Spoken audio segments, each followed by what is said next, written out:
she na kitchen. I dey five rice. Na o kwa. Ni na slice ni. Ya do. Adaobi tegodi akwa n'ihu. Anyị na-akọ otuzi gizad. Anyị esichegi spice anya. Adaobi kọt chali ya ifu ya. Una afu ya Adaobi ngwawu ya nya.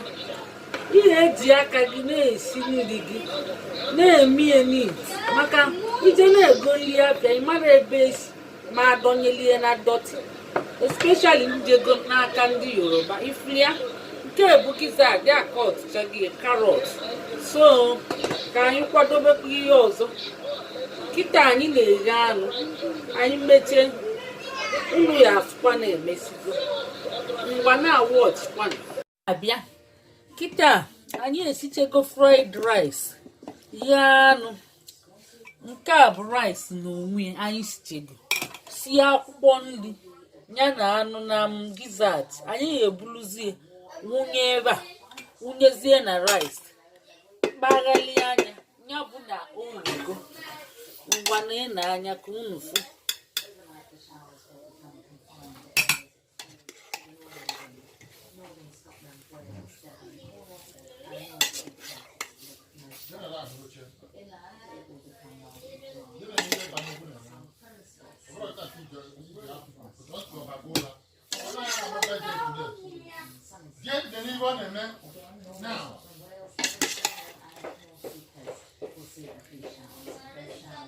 akwụkwọ nri dị ọfụma ọnya bụ na onye ihe achọ